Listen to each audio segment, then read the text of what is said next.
Friends இன்றைக்கி ஒரு lunch box recipe பார்த்துக்கலாம். அதுக்கு ஒரு பேன் எடுத்துக்கலாம்.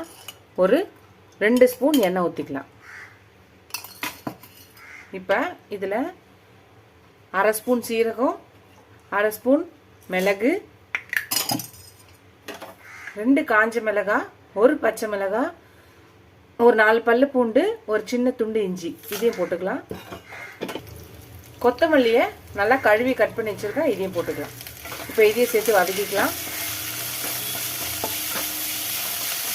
நல்லா வதங்கட்டும். இது நல்லா வதங்கிடுச்சு. இப்போ இதை ஆற வச்சு மிக்ஸி ஜாரில் போட்டு அரைச்சி பேஸ்ட்டை எடுத்துகிட்டு வரலாம். நம்ம அந்த பேஸ்ட்டை அரைச்சாச்சு. இப்போ திருப்பி ஒரு பேன் எடுத்துக்கலாம். இதில் ஒரு 2 ஸ்பூன் எண்ணெய் ஊற்றிக்கலாம். கடுகு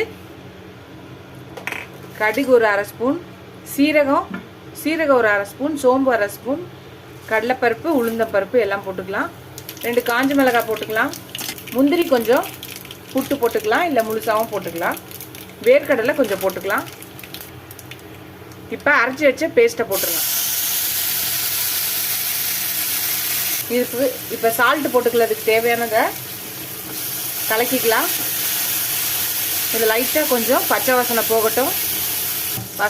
அந்த பச்சை வாசனை போய் நல்லா வதங்கிடுச்சு. இப்போ நம்ம வடித்து வச்சு சாதத்தை போட்டுடலாம். சாதத்தை போட்டாச்சு. இப்போ இதையும் சேர்த்து வதக்கிக்கலாம். எல்லாம் நல்லா கலந்துச்சுன்னா நம்மளோட கொத்தமல்லி சாதம் ரெடி ஆகிடும். அவ்வளோதான் ஃப்ரெண்ட்ஸ், ரெடி ஆகிடுச்சு நம்மளோட லஞ்ச் பாக்ஸ் ரெசிபி கொத்தமல்லி சாதம். நீங்களே இந்த சிம்பிளான டக்குன்னு ஒரு லஞ்ச் பாக்ஸ் ரெசிபியை ட்ரை பண்ணி பாருங்கள். கொத்தமல்லி சாதத்தை ட்ரை பண்ணி பார்த்து எப்படி இருக்குன்னு சொல்லுங்கள். இந்த வீடியோ உங்களுக்கு பிடிச்சிட்டுனா லைக் பண்ணுங்கள். ஃபஸ்ட் டைம் என் சேனலை பார்க்குறவங்க சப்ஸ்கிரைப் பண்ணிட்டு பாருங்கள். ஃபுல் வீடியோ பாருங்கள். உங்கள் ஃப்ரெண்ட்ஸ்க்கு இந்த சேனலை ஷேர் பண்ணி சப்ஸ்கிரைப் பண்ண சொல்லுங்கள். நீங்கள் எவ்வளோக்கெவ்வளோ சப்ஸ்கிரைப் பண்ணுறீங்களோ அவ்வளோக்கெவ்வளோ என்கரேஜிங்காக இருக்கும், சப்போர்ட்டிங்காக இருக்கும். புது ரெசிபிஸ் போட ஹெல்ப்ஃபுல்லாக இருக்கும். இதோட அடுத்த வீடியோவில் அடுத்த ரெசிபியில் பார்க்கலாம். டாடா, பாய் பாய் ஃப்ரெண்ட்ஸ்.